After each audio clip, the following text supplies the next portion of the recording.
first speaker will be Andrea Merloni. We'll talk about the eROSITA and NGN connection with Rubin and LSST. You have 15 minutes. I will draw your attention in a few.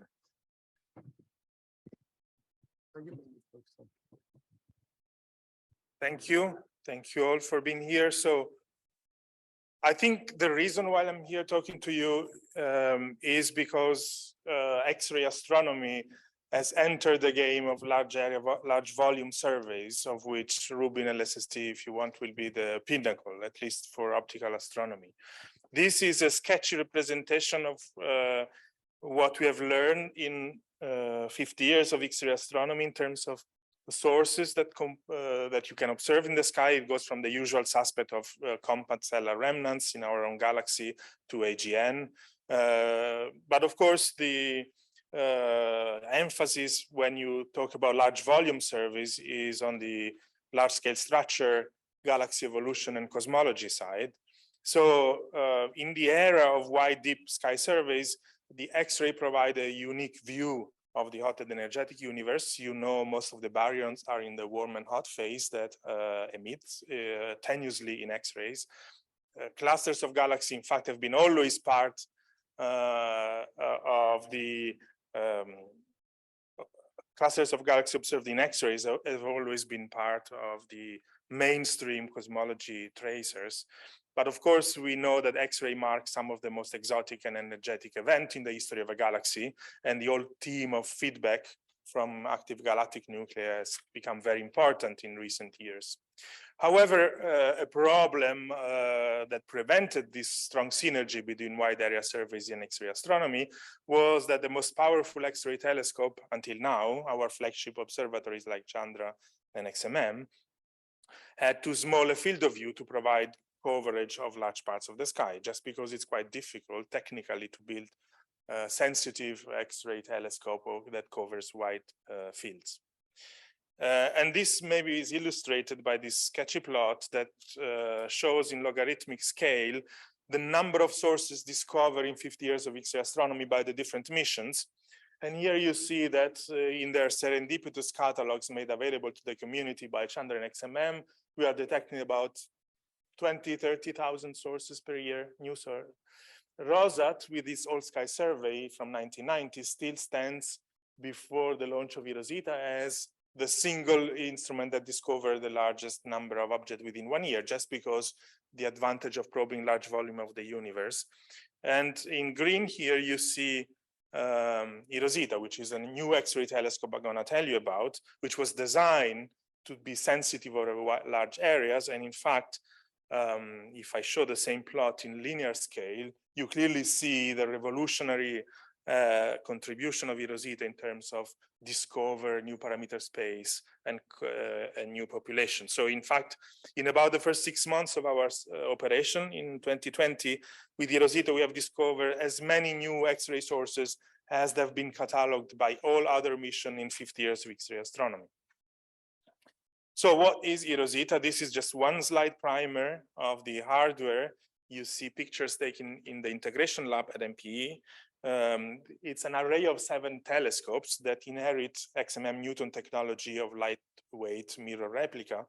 And in fact, in terms of collecting area in the soft X-ray energy, eROSITA is as large as the largest currently operating X-ray telescope, XMM Newton. So it's the largest, in fact, it's basically the largest photon collecting instrument in soft X-rays operating right now.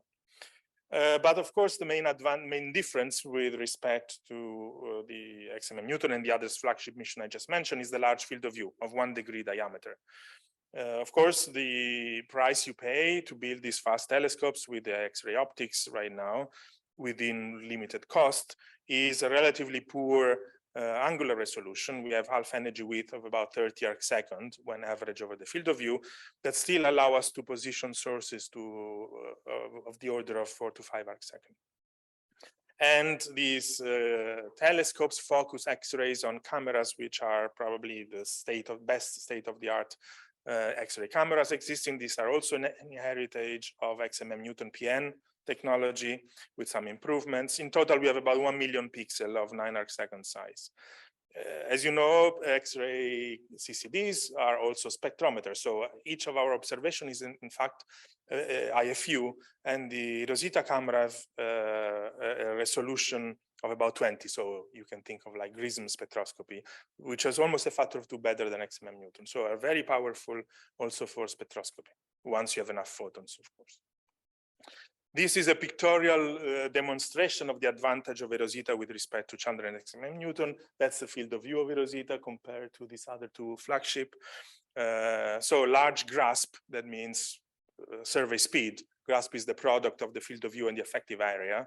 In optical astronomy, I think it's called Antenne-Due, one of the main metrics of Rubin LSST. On top of our large grasp, we have also devised observing modes, raster scan mode, that allow you to cover large area of the sky with uniform exposure, which is much more efficient than, say, pointed stare. So, for example, one of our first performance verification images, which I'm not sure how well you can see in this beamer, but for the people online, this will look quite nice.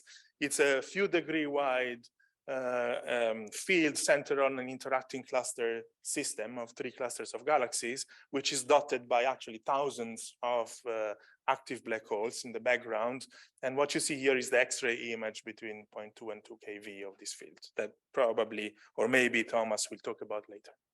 Okay, we have embarked in an all-sky survey, and this is the map. Again, apologies for the poor rendition here in the room of the all-sky survey. Now we have turned this first sketchy image into reality, right? So now this map shows the X-ray photons that we detect over the all sky projected into an 8-off projection with a galactic center, with a galactic plane horizontal here and galactic center at the center.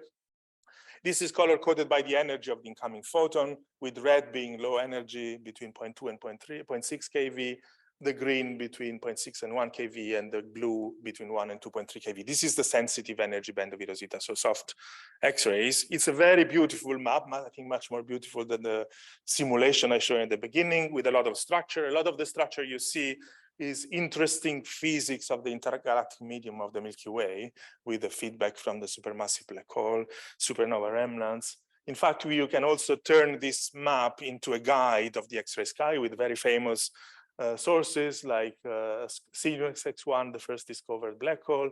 SCO-X1 is the brightest source in the X-ray sky, the neutron star that was first discovered by Giacconi in '62, Crab pulsar.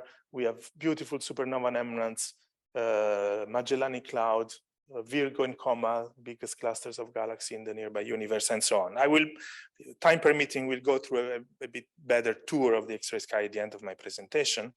But you know, if you're wondering where is the large-scale structure that I promise, the only thing you need to do is to filter out the soft photons. If you only then project the photons between 1 and 2.3 keV, at those energy, the background is dominated by so-called cosmic X-ray background. So in fact, it looks quite uniform because it comes from emission of distant supermassive black hole to a large extent.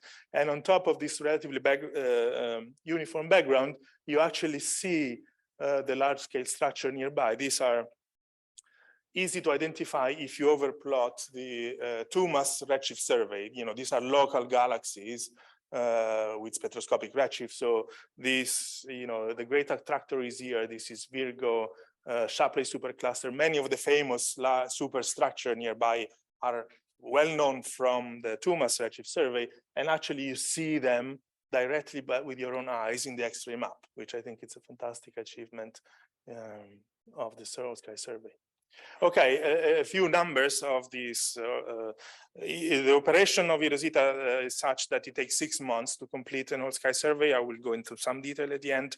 We have done the first one between December 2019 and June 2020, observing with very high efficiency, only losing about 5% of observing time due to electronics issue with particle hits. And therefore, we have achieved relatively uniform exposure over the whole sky, just about 200 seconds. But because of the large collecting area, this is enough to detect sources down to of the order of few times 10 to the minus 14 Hz per second per square centimeter in the soft X-ray band. We detected about 400 million calibrated events or photons. We are working right now on catalogs to make them public next year. And this catalog contains over half of the sky, for which my team in Germany has proprietary rights, more than 500,000 point sources of the order of 10,000 extended sources, of which about 13,000 confirmed clusters. So these are numbers which are orders of magnitude larger than any other sample available to the community before. So just to give you an idea of what else you can find and you will find in the catalog, this is now a subset of the first whole sky survey catalog with a cut in high reliability and relatively high flux. So to be sure that you have a very pure and complete sample. Then we can use Gaia, which is a fantastic complement of eROSITA, to identify stellar coronal emitters, stellar counterparts. There are about 64,000 in this highly pure sample. And here you see the source density in the sky of these coronal emitting stars. These are young stars with strong magnetic fields, and they nicely trace the Goat belt. So this is essentially the nearby star forming region within 500 parsec. And by the way, in doing so, we detect with this first whole sky survey about 10% of all known planet hosting stars. And if you do the opposite, so you filter out the Gaia counterparts within our Milky Way, you have, of course, a large number of background sources, which are to 90 or more % active galactic nuclei. Here you see their sky density plot. In fact, here you see the opposite. It's the Milky Way and the gas in the Milky Way that absorbed the X-ray photons. And here you see the shadow of the Milky Way in the density of sources. And this is a kind of expectation plot of what at the end of our survey program, which is will be completed once we do 8 of these whole sky surveys, in terms of the discovery space in redshift and X-ray luminosity of AGN. Here you see a comparison between the eROSITA sources in orange compared to ROSAT in gray, which is a bright survey, and the deep fields from Chandra and XMM Newton here. But if you look at the histogram of the number of sources, a function of redshift of luminosity, you see the large increase in total number just provided by this large volume exploration. And we have put a lot of resources at MPE and within the eROSITA team in getting spectroscopic follow-up of the sources that are needed in order to do the science you want to do. So we have a program within the Sloan 5 black hole mapper survey that will, starting now, in fact, it started already a few months ago, that will eventually get spectra of the brightest AGN counterparts to, let's say, 21.5 magnitude of the order 250,000. And then foremost, the multi-object spectrograph at Vista Paranal will eventually get us more than the order 1 million spectra of AGN from eROSITA, down to maybe much fainter magnitudes. I will skip that and I will mention the time domain aspect of our survey. The way the telescope works is scanning continuously the sky. And as you know, at L2, where the telescope is, the ecliptic poles are the regions that are always visible and we always return to. So in terms of what are the key timescale of an eROSITA whole sky survey, the readout time of our frame is very fast. Cameras is 50 milliseconds, so that's the fastest variability we can detect in terms of flaring sources. But then the time it takes for a source to go through our field of view during a scan is 40 seconds, and this is our unit of time. Our visits are always 40-second exposure, okay? And then a source goes out of the field of view, but the next scan will go over the source again after 4 hours, and the source stays within the field of view of eROSITA for about 1 day. So we have 6 epochs, 6 visits of 40 seconds each, separated by 4 hours, that give us sensitivity to transient events and on hours time scales. And then, of course, the next time we revisit that part of the sky is only after 6 months. So we have a longer time scale for slower events. And this map shows the number of visits of these 40-second units projected over the hemisphere of our data set, combining now the first 3 surveys that we have done. We have completed right now 4 surveys, and this map is only taking the first 3. Of course, here you see very high number of visits in the south ecliptic pole, which is close to the Magellanic Cloud, so fantastic light curve for AGN available there. And I want to here highlight two science areas for which this kind of time domain science is, I think, providing revolutionary new discoveries. One, especially in the field of transient in nearby galaxy, from the nuclear nearby galaxy, we are discovering of the order of 1 to 2 nuclear transients per day. So these are significant flux variation coming from the nuclear galaxy, which are not known to be AGN before. Some of them may be weak AGN, but a lot of them are actually tidal disruption events or even more exotic phenomena.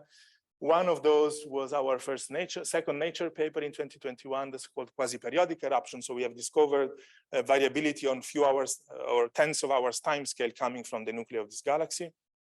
And I don't have time to go into the detail here, but you can see the reference.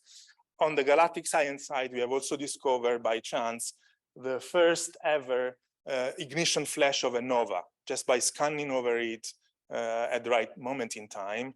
And we observed this very bright flash, out of which we could measure the expansion of the nova photosphere as it happened.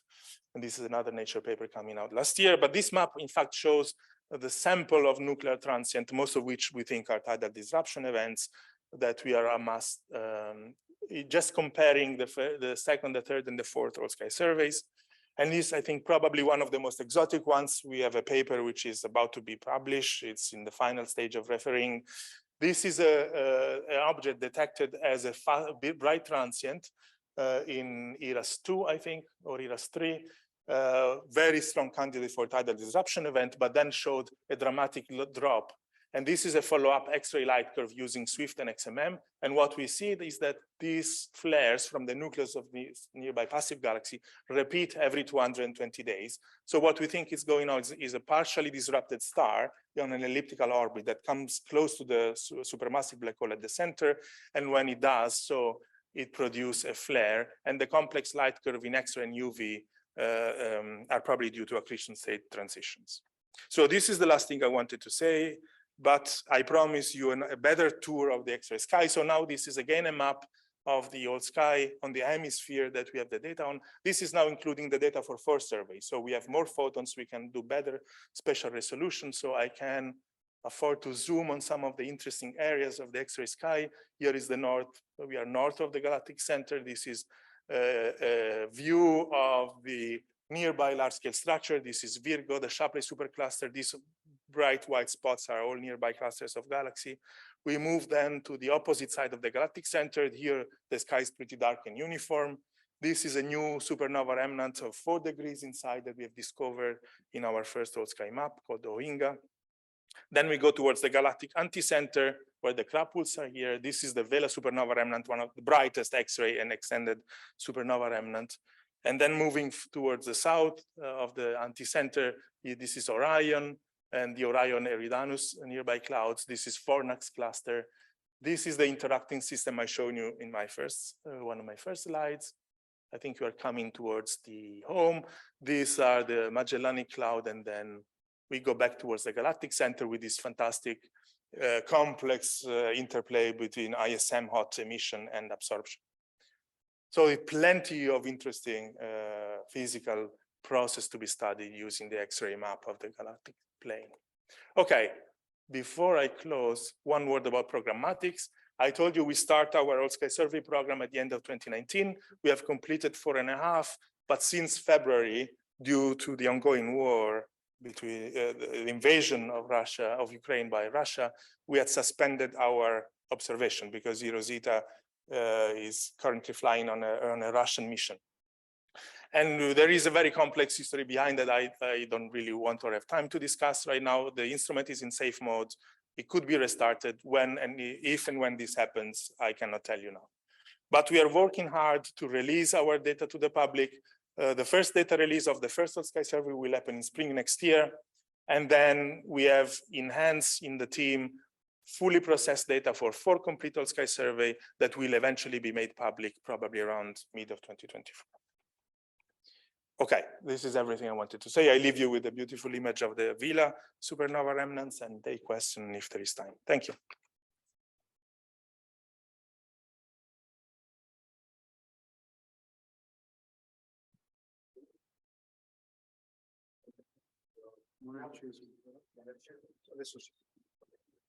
Thank you for your wonderful talk. There are questions in the room? Okay. Will the data release include also single epochs data or just average values? They will, in fact, what we will release, well, the first release is only our first survey. So the catalog is by definition single epoch, but we're actually releasing all the events, all the calibrated photons. So in principle, you can go and extract light curve yourself. For the brightest sources, the release will contain light curve extracted by our pipeline, but in principle, people can go and extract the events at any position and build their own light curve. Now that you have 4 scans, what is the average PSF and the position accuracy? Yes. I think it's very good, actually, because the pointing stability of the spacecraft is excellent. So our average PSF, we still have very close to what we had before launch of about 30 arc-second average alpha energy width. But because of the stability of the pointing, we can place sources to about 4.5 arc-second. This is the median positional uncertainty. We can calibrate our astrometry because most of what we see are AGN. So we can use Gaia, for example, to calibrate our astrometry. And so it looks like we have residual systematic uncertainty on the error, which are sub-arc-second, in fact. I mean, of course, with the PSF, we have the positional accuracies of the order of 4.5 arc-second for an average dark field. If you have a bright sources, we can position them to around 1 to 2 arc-seconds. More questions? Okay, there are no questions on Slack or on the Zoom. Let me check once again. Nope. Okay, I have just a curiosity, if I'm allowed. Sure. In case, hopefully, eROSITA will start again its operation, there is a possibility to an interplay between Rubin and LSST and eROSITA for the transients, kind of mutual triggering. I don't know which starts first, but in case. I mean, even if we start, when we restart, our nominal program we are funded for was for 4 years, right? And we interrupted a bit more halfway through. So we have kind of 2 more years of program to run. And after which, of course, it's very unclear, uncertain for me to say whether we can continue. If there is actually time overlap, we would definitely be happy to think of I mean, we do have a system in place that generate, I mean, these alerts, these new triggers, we have a software in-house that right now have been only circulated to a member of the team that does manual vetting, but it was always intended as potential available to broker out alerts to the world. Yes, I mean, right now there are bigger uncertainties, but in principle, yes, we have a system to do that. Thank you so much. Let's thank again Andrea. And our next speaker will be T.Reiprich, who will talk about clusters, galaxies, and cosmology. Okay. Yes, thanks a lot. Okay, you also have 15 minutes. I will interrupt. I will give you a signal of 5 minutes before the end. Okay, thank you very much. If you cannot see the screen, let me know. So first of all, apologies that I cannot be there in person in this nice city. Try my best remotely now. So the talk is about the synergies between Rubin, LSST, and X-ray facilities, and in particular in terms of galaxy cluster science and cosmology. And in terms of X-ray facilities, I will focus on eROSITA and on new Athena. Okay, so, and well, I'm coming from X-ray viewpoint. And so in terms of eROSITA, the viewpoint will be mostly on cluster cosmology survey, as well as tracing large-scale warm-hot intergalactic medium filaments. While for new Athena, the viewpoint will actually be quite similar in terms of large area scans and and survey, just New Athena being much, much better than eROSITA, of course. So let me start by showing to you a landscape of some of the past, current, and future ICM, which means intra-cluster medium-based galaxy cluster surveys. So intra-cluster medium is the hot gas between the galaxies in a galaxy cluster that emits bright in X-rays. And you can also detect the same electrons through the inverse Compton effect through cosmic microwave background observations.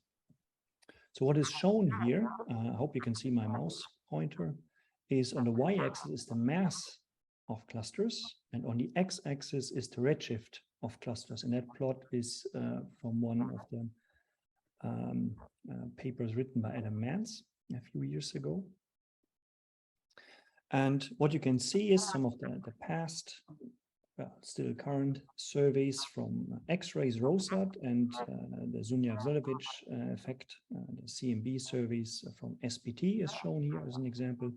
So you can see these very low redshift range covered here by ROSAT, which covers a very large mass range. And actually, it's kind of arbitrary that the plot stops here. There's also galaxy groups with lower masses. So that you have to imagine the plot actually extends further below. So ROSAT covered a large mass range, while SPT covered a large redshift range. So quite complementary. Now, the other thing you can see is these kind of so-called evolutionary tracks. These are the gray lines and a few images overlaid. And that shows how clusters are expected to evolve. And we know that fairly well because the dominant effect that determines how clusters grow is just gravity. Plus, in later times, of course, also the accelerated expansion of the universe, but essentially it's just gravity. And so it's easy to predict how the clusters, to predict how the clusters grow. And so you can put in these evolutionary tracks. Here. What is also shown is what we will have currently and in the future. And so in blue, you see the current and future X-ray surveys from eROSITA here and Athena down here. And these surveys are expected to detect all the clusters that are above those lines. And similarly, here's some upcoming CMB surveys. Okay, and then importantly, Adam also had put in LSST and LSST plus Euclid in here because X-ray surveys alone are not enough to detect and characterize the clusters, because what you want to have is the redshift, which is on the x-axis here, and that essentially comes from optical photometric redshifts. And you want to have the mass, which ideally comes from weak gravitational lensing. And so LSST will be perfect to cover up to a redshift range of about 1.2, because that's where the 4,000 angstrom break essentially ends. Plus, if you then add Euclid to the LSST data, you can go, which is a near infrared, you can go to higher redshifts. So here you can see already the nice complementarity. Now that plot was done a few years ago, just before the launch of eROSITA. Now the question is, has eROSITA actually filled up this region here? And again, take a look. So here in this graph, essentially by eye, you can count the little points that you have here, each being a cluster. Now that is no longer possible with eROSITA because it's just so many sources, as you can see here, and that I think nicely illustrates that with eROSITA we now enter a completely different, completely new area with this survey compared to everything else that was available before. And again, watch out, we can with eROSITA we can go to even below 10 to the 13 solar masses here. Okay, now the question is where does the synergy comes from? So the question is, why are optical weak gravitational lensing data so valuable together with the eROSITA X-ray survey data? And that is because the primary science driver is to constrain for eROSITA, is to constrain the nature of dark energy. and discover millions of black holes, as Andrea showed. And the primary dark energy test is the galaxy cluster mass function. To determine the mass function, what you need is you need to have clusters, and we find them with eROSITA, but we also need the redshifts, and they come from optical infrared photometric redshifts, mostly. There's also a complement with spectroscopic redshifts, but it's mostly from photosys. You also need to have a selection function because you want to know how many clusters you have in a given volume. And importantly, you also need to have masses for the mass function. And if you want to interpret the mass function, you also need to have a theoretical one, of course. Now, at least currently, the most accurate masses come from weak gravitational lensing. And that is because, I mean, there's other methods to determine the mass of clusters, but clusters are not precisely in virial equilibrium or hydrostatic equilibrium. So the most accurate masses arguably come from a method that does not rely on the assumption of any of those equilibria. And weak gravitational lensing is that. Now, currently, the best large area weak lensing surveys that are available are from the Dark Energy Survey, DS, from KIDS, and from the HyperSuPrimeCam survey. And they are complementary in terms of the area they cover and the quality they have. In the future, that will also change dramatically with Euclid and LSST Rubin coming online. And they are also complementary. First of all, they don't cover the same, exactly the same area, but there is a 9,000 or so square degree overlap. And as I showed in the previous plot, when you have both of these data, that's quite useful to extend the redshift range for the weak lensing mass determinations. But they also don't cover exactly the same area. So here's an illustration where the current surveys are. So in blue is DES, and then let's see, in pink is the HSC survey, and then in yellow is KIDS. And as Andrea indicated, so the German eROSITA consortium has access to that area that is down here, so below the red line. So essentially much of the extragalactic area is covered by these weak lensing surveys, but not all of it. But well, it's a large fraction, but not all of it. If you overlay Euclid expected coverage, one not only adds significant area, one also has some overlap over here, but yeah, one adds significant areas in the extragalactic sky. Plus, I mean, LSST Rubin will cover in each even larger area of the extragalactic and also galactic sky. So first of all, LSST Rubin for the eROSITA surveys will be important to cover more areas than are accessible with Euclid. Plus, when combined with Euclid, also the quality of the expected weak lensing constraints should increase. So that's in terms of the surveys. That shows, just by illustrating these general things, it shows the synergy between these two, I think.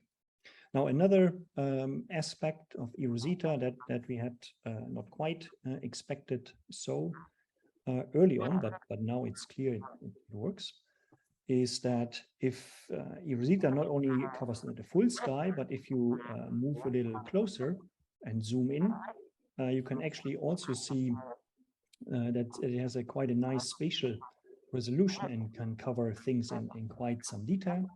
Now, in fact, that's an observation that was done before the first all-sky survey, but in any case, it's the same telescope. And you can, if you zoom in further, you can see, let's say, three different things. First of all, the gas, an X-ray emitting gas is shown in this kind of transparent blue, yellow, reddish color here. And the optical image from the dark energy camera shows you the big central galaxies of these two galaxy clusters that are currently merging. And in yellow, you have the radio emission from the active supermassive black holes here in the area that provide feedback and also affect somewhat the gas distribution. However, the gas distribution is mostly determined by the total mass distribution, which comes from dark matter.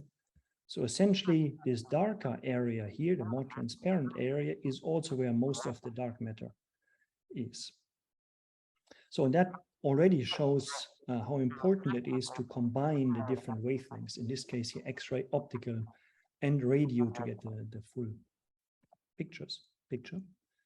But we were talking about the filaments, so we were hoping with this observation to detect the bridge between these clusters, but additionally what we detected is these warm hot filaments that extend even beyond, well beyond the cluster borders here in the north, and also there in the south, with a total length of almost 15 megaparsec with a continuous emission, and again, well beyond the borders of clusters. And that's exactly how it also looks like in the numerical cosmological simulations, and that gives us some confidence that all the missing baryons that should be there in the local universe are where they are supposed to be in these filaments. Sorry, Thomas, 5 minutes. Yeah, okay, thanks. So here on this image here, you can again see the X-ray data in red, plus on top the radio data, and again you can see these big supermassive black holes at the centers of these clusters that provide the feedback that is important for several things that I also will mention again later. Okay, now where exactly is this the more synergy with the optical infrared data? That is, if you overlay the galaxy density maps onto the X-ray contours. So the contours are shown in black here from X-rays, and in color is the galaxy density distribution. So you see this cluster here, these two clusters, actually even down here, you see this bridge in between, but you can actually also see the extension of these filaments here in the north and in the south. And you can see it even better when you zoom out further, because you see all of this overdensity here in the north, well beyond the field of view of our initial observation there. And also that other massive cluster down here, and maybe some further extension in that direction. So both the galaxies and the warm hot gas trace the same underlying mass distribution. And of course, that can be exploited if you have two large area survey in the optical and X-rays. That can be exploited in several different ways. Okay, to summarize, LSST will be quite useful on the one hand, yeah, for identification and redshift determination of the eROSITA cluster candidates, but most importantly for the mass determination. And similarly for the nearby filaments, yeah, LSST and eROSITA will trace the same filaments, and thereby we should be able to chart the majority of the normal matter in the universe, in the local universe, finally. There's, of course, other things that I will not really mention. Of course, LSST will do cluster surveys, and the X-ray data might be helpful to put a better center to the cluster. We will also discover many more bullet clusters and use them. We should be able to improve on cosmic shear constraints from LSST, because we will find all these galaxy groups and we know what kind of feedback, or we can constrain the feedback. And that is one of the biggest uncertainties on the theoretical side for the cosmic shear surveys, to understand that kind of feedback to go more into the nonlinear regime. Now let's move to new Athena in the last few minutes. The current science objectives include one very deep extragalactic survey, just 50 square degrees, but very deep, and maybe using the Rubin deep drilling fields for this. However, as you may know, the science objectives are currently being redefined, and that may lead, may or may not lead, to a much larger area survey being suggested. And on the, so that's for the survey side, and for the filament side, of course, Athena will not only discover many more of those emission filaments, but with Athena, we should also be able to characterize their metallicity. So how much the kind of pristine WIM has already been polluted by metals, and maybe even the velocity structure of the gas. So the advantage of Athena over all the other existing missions is that it will have a much larger grasp even than eROSITA. And not only that, it will also have about 4 times better point spread function. So if one does simulations that I will skip in the interest of time, we know that with Athena, we will be able to detect galaxy groups out to very large redshifts, like in the early stages where they more or less just formed. So here, redshift 2.5 or so, these are simulated Athena images where the groups are automatically detected. Also, the AGN are automatically detected and removed. And then the spectra are fit to models. So we can not only detect these groups at these high redshifts, but we can also determine the temperature of the intra-cluster or intergroup medium. To summarize this, and you may remember this plot I showed you earlier on. There's this dot dashed line here from Athena that comes from this work from Zhang et al. From 2020, because here at redshift 2, you have a large probability to detect galaxy groups at or above a mass of 5 times 10 to the 13 solar masses. And so that we know. And we also know, if we calculate how many groups and clusters there are in the universe, we know that even with this small survey, 50 square degrees, we will already detect 10,000 groups and clusters with a match larger than 1 time 10 to the 13 solar masses, above redshift 0.5. Also gas temperatures, we will be able to use these data to constrain several heating mechanisms, AGN heating, star formation. But most importantly, I mean, 50 square degrees is not that large. To have more complementarity and synergy with LSST, of course, it would be advantageous if there was actually a larger area survey. And I mean, in the current redefinition, one might consider what, let's say, 1,000 square degree survey or so, what one could achieve with that. And some simple calculations already show that with a 2,000 square degree survey, one would already detect 50,000 galaxy groups above redshift 1. And again, for that, LSST plus Euclid will be quite useful. Last not least, we will also have many more bullet clusters to be detected that we will then be able to study with Athena. And then to just have the last slide, the overall summary. So again, so for eROSITA, the examples I chose were the cluster cosmology survey and tracing the filaments. For the new Athena, it's essentially the similar examples. However, what I haven't really mentioned yet is that most likely in this decade, new questions will emerge in cosmology. For instance, these tensions, we know we've heard of the Hubble constant and the sigma 8 or omega matter tensions. They might become more significant as they are at the moment. And also new tensions may arise, and there's already some on the horizon. There's indications that maybe the universe does not expand isotropically in all directions, or maybe there's alternatively too large bulk flows. These are measurements from clusters. And depending how that evolves, if these tensions point to some new physics, that new physics will most likely be related to gravity, in my opinion. And clearly, as you have seen with how clusters grow, it's essentially determined by gravity. So galaxy cluster observations combine using the information from Rubin, Euclid, eROSITA, and new Athena will probably one of the best probes to test any new paradigms that emerge. And of course, we will also have better tools, maybe working directly on maps instead of going through individual objects also.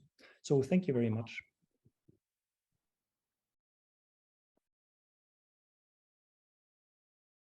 Thank you, Thomas, Happy to take questions, of for course. your interesting talk. There are questions in the room? Okay, I have one. You mentioned before, in a slide before, that you have the decam galaxies density. I was wondering if you already have an estimate what you expect from LSST by simply scaling your decam numbers. Yeah, unfortunately, no. Yeah, the answer is no. Maybe there might be some experts actually in your room there who could do that or have already done that. I don't know yet. Okay, thank you. I don't see any question on Slack or on the chat. So let's again, Thomas, thank you. And our last speaker for this session will be Natalie Webb. She will talk about galactic compact objects and transients. Natalie, are you there? Hi, yes, I'm here. Can you hear me okay? Okay. Please go ahead, you have 15 minutes. Yeah, I'm just trying to... Some problem sharing the screen, I don't know why.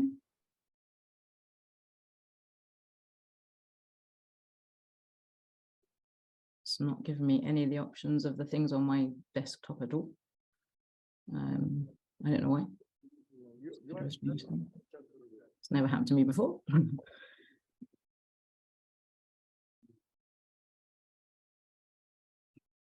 Okay, on our side, it's okay. You have the permission to share. Yeah, I know. I see I have the permission to share, and it's for some reason I've got no idea why it's not.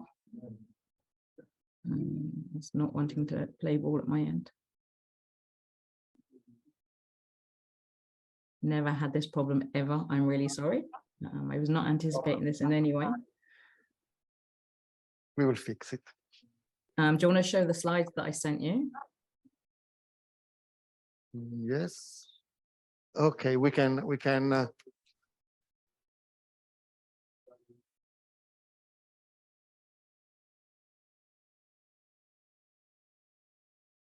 we are trying to fix.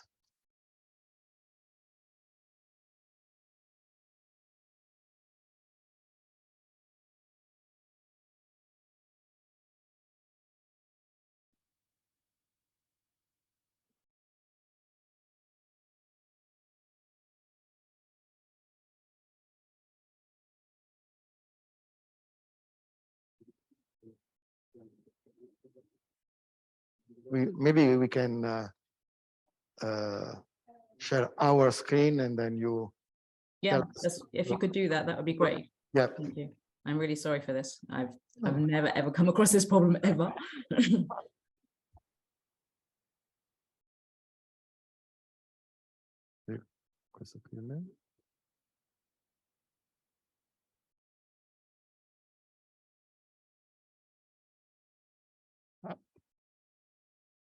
Okay.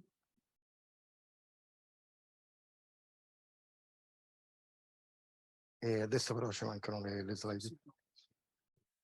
Okay, that's brilliant. Thank you very much. Sorry, I'm so sorry for this problem. So yeah, thank you for asking me to give this talk, and I'll be talking to you a little bit about the synergies between Rubin and X-ray observatories concerning mostly galactic compact objects and also other kinds of transients. So these are the kind of compact objects I'm going to be talking about. I'm going to talk about these stellar remnants. Sorry, Natalia. Okay. Yeah, nothing. It Yeah. was our own problem in our scheme. So okay, I'm seeing it fine here. Okay, so yeah, so I'm going to talk about these stellar mass compact objects. I'll be talking about white dwarfs, neutron stars, and black holes, and you've got the characteristics of those objects on the side. I'll also talk about more massive black holes, so intermediate mass black holes and supermassive black holes that can be found in the centers of galaxies. But the place where we usually find these stellar mass compact objects are primarily in binary systems, and I've depicted some of those on this slide as well. So there are a really large variety of different kind of binary systems, but there's the kind of binary systems with white dwarfs in, and that you can see at the top of the slide. And then there's the binary systems like mostly known as X-ray binaries with neutron stars and black holes.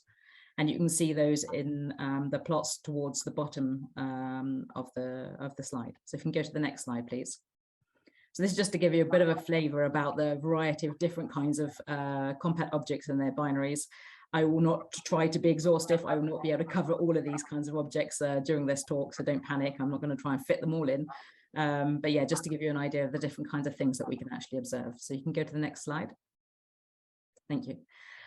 So there are a number of different reasons to study compact objects, and notably in binary systems. The first thing is that we actually know only very small populations of many of these objects currently. And the more objects we observe, the more we find subpopulations, and those subpopulations are pretty diverse. So we need to increase the number of objects that we can find to be able to study them, but also we can use them for a number of different astrophysics and physical constraints. Notably, obviously, if these are the stellar endpoints of stars, we can trace back to the initial mass functions using the compact objects that we can detect. We know that they've got a strong influence on their environment. This can be through a variety of different things. Compact objects are thought to promote the longevity of globular cluster systems, for instance. But also we know that things like the jets that we see from these systems can also have a strong influence on the environment. So if you see the plot at the very bottom of the slide, you can see an X-ray binary. You've got accretion from the material being passed from the companion star towards the compact object. Because of the angular momentum of this material, you form the disk. And we know that associated with disks, we often find these jets that you can see, particularly from the accretion disk. And those can inject a large amount of energy into the system and therefore have strong influence on the environment. We're also particularly interested in that accretion physics because although we see accretion all over the universe in sort of stellar formation and in the centers of galaxies, we don't necessarily understand it. There are a number of different things to understand. I've written a few up here on the slide. We also would like to use them to study particle acceleration, notably in these jets, but also to constrain the physics. So neutron stars are the densest, coolest regions of the universe. So we can study them to try and understand the nature of the equation of state of that kind of material. In fact, it's the only place we can do it. Also, in this accretion disk, sometimes we can go above what is considered the limit of the rate of accretion, the Eddington limit. We see this in a number of different systems, but we don't know the physical mechanism behind this. And also, we can use these objects to study relativity. So you can go to the next slide, please. Thanks. So you've already heard about a couple of X-ray observatories. So you can see the different X-ray observatories that we have currently that we can use. At the very bottom in the middle, you can see an image of what we hope will fly Athena in the 2030s. So there's an advantage of observing in the X-ray is the fact that we're looking at much shorter wavelengths. We're looking at much more energetic events than we see in visible or infrared. So therefore, we can study things like the very innermost regions around the end of those accretion disks that we saw. And we can see very, very dramatic phenomena like supernova explosions, for instance. So if we can go on to the next slide. So you don't really need any introduction to the Rubin Observatory, so I won't stay on this slide for too long, but obviously we're going to have 6 different filters of that are going to be taking data to very deep limits, even in a single visit, but then obviously with accumulated observations, we're going to reach extremely deep limits with the Rubin Observatory. And this is going to be fantastic. It's going to provide either an optical counterpart or a deep upper limit to about half of the X-ray sources we know, given that Rubin's going to survey about half of the sky. This is going to allow us to identify optical counterparts to the X-ray sources. We're going to be able to study various aspects of compact objects, as are indicated here. It's also going to provide, for instance, SEDs, spectral energy distributions, that we'll be able to use to constrain, for instance, the spectral nature of companion stars. We'll also be able to identify host galaxies to the X-ray sources, and also identify regions of diffuse emission or nebulae, for instance. So if you want to go on to the next slide. Thanks. However, as I said, we want to find new compact objects. And one of the best ways to do that is to look at variability. And that becomes obvious immediately if you look at these 3 plots on your slide now. In each plot, you can see on the y-axis a measure of the variability of some X-ray sources detected with XMM Newton. And on the x-axis is the fluxes of these sources.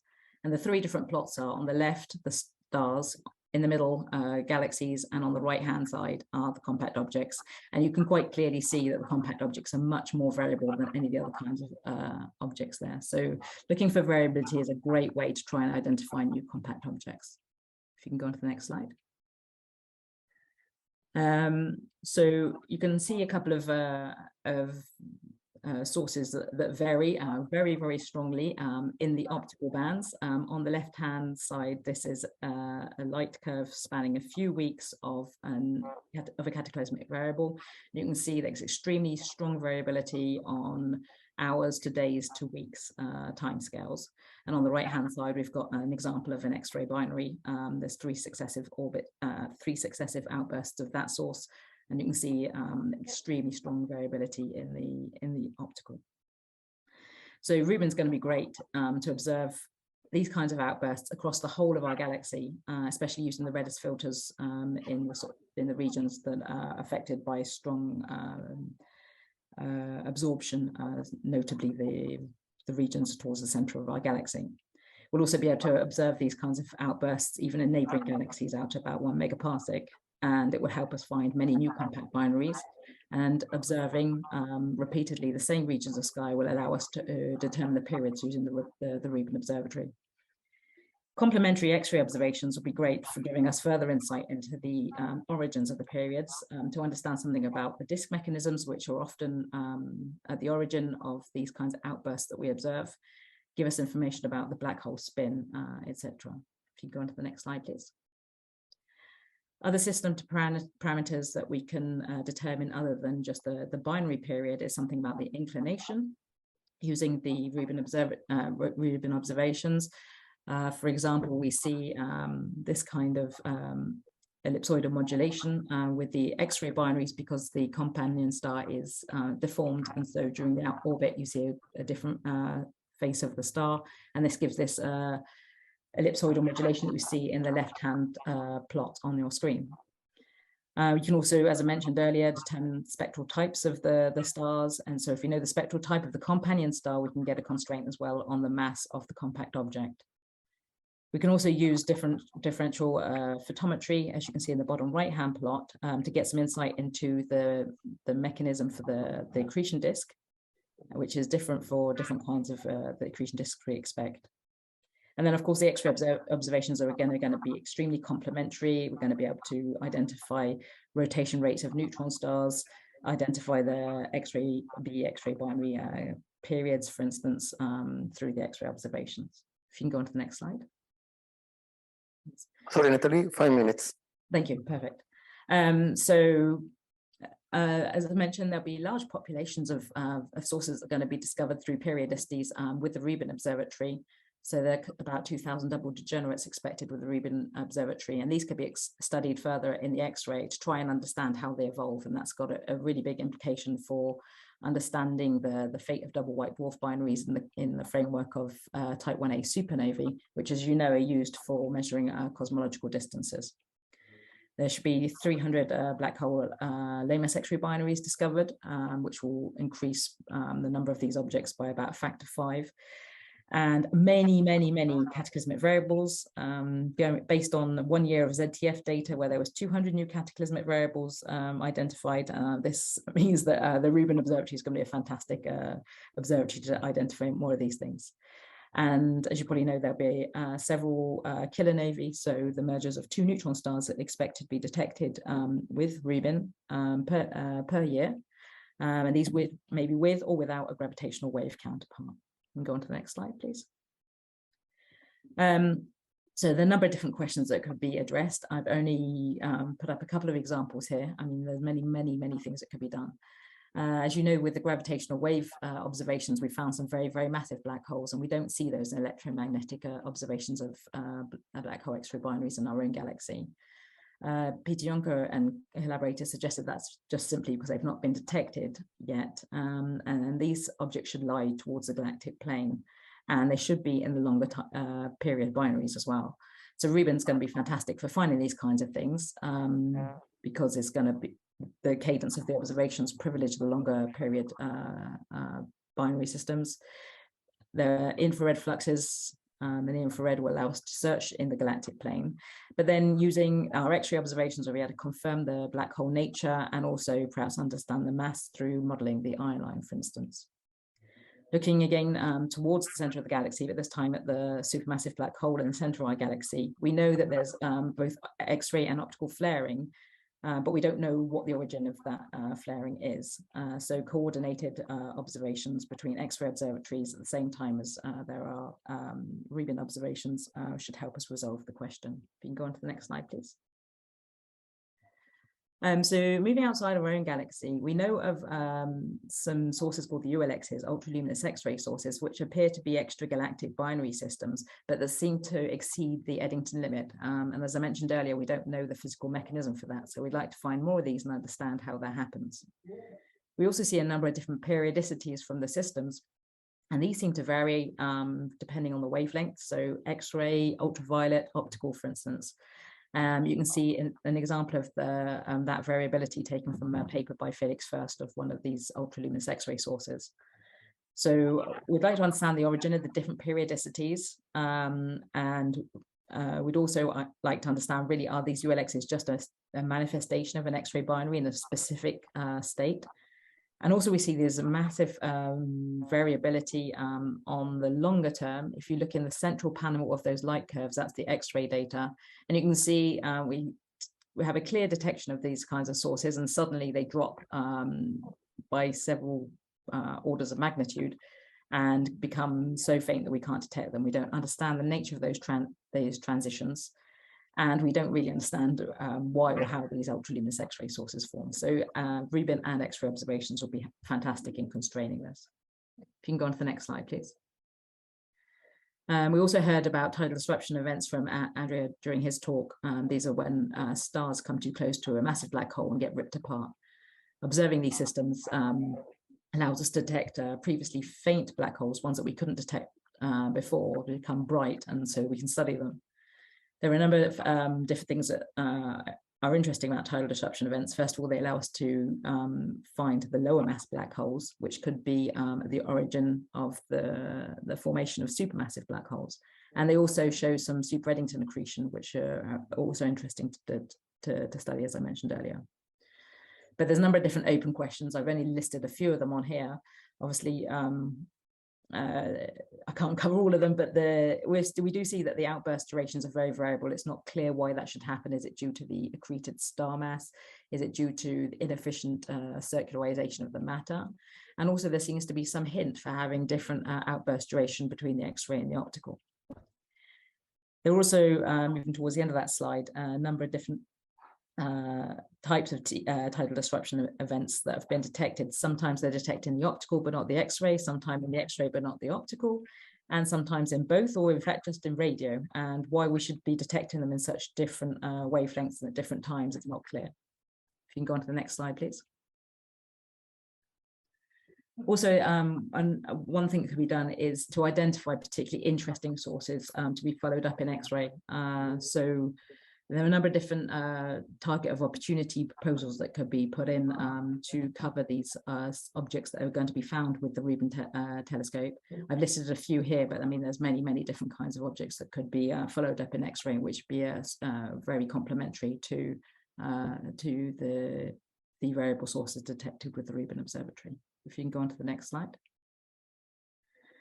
Obviously, there'll be alerts from the Rubin Observatory, but then there are also X-ray alerts that are emitted. So there are X-ray alerts provided from the Swift X-ray Observatory, but it's also something we're trying to do for the XMM Newton Observatory as well. Currently, no alerts are provided, but we've put together some software to allow alerts to be provided to the community.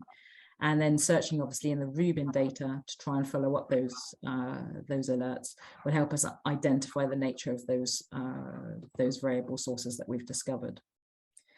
We've also put into place a number of different follow-ups in the X-ray of the Rubin alerts through the Think broker, and notably tidal disruption events and gamma ray bursts. And that work's been detailed in the paper by Müller-Pulutung and Nishido et al.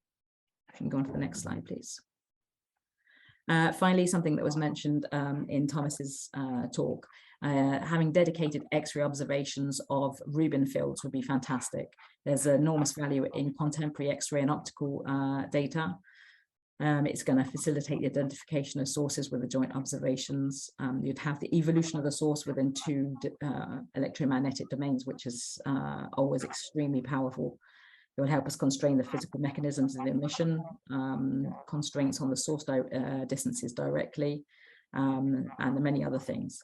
So there are definitely plans that are in place to follow the Rubin pointings with current X-ray observatories, but also hopefully with future X-ray observatories. And if you just go on to the next slide, this is just a summary of the different things I've just covered. The deep Rubin observatory data accumulated over many years are extremely useful for following up many different sources, but there can be also dedicated follow-up of the Rubin sources and X-rays, TOOs of the transient Rubin sources, and rapid study of the Rubin data following an X-ray transient. And obviously dedicated X-ray observations in real time with Rubin will be fantastic. So thank you very much for your attention. Thank you, Natalie. Very comprehensive talk, very interesting. There are questions in the room, curiosities? We have time for a quick question. Let me check if there is something. I don't see a question on Slack on Zoom, but I have my own curiosity. You mentioned a lot of paramount physics, physical phenomenon, which cover a large time scale. So did you explore the several proposed baselines for the Rubin LSST observation? For example, could a rolling cadence be more helpful for your observation? Did you explore this aspect? So I only looked at the actual cadences I found published to do with the Rubin telescope, actually. So I've not looked at different cadences and how that could help our different science questions. I mean, there's so many different science questions that could be addressed concerning compact objects. It's a huge field that, yeah, there's not one single answer that could be given to that, I don't think. But yeah, I mean, it's perhaps interesting to look at in more detail and perhaps provide some feedback to the Rubin Observatory in that case. Okay, thank you. Okay, let's thank again Natalie and all the speakers. And thank you for being here.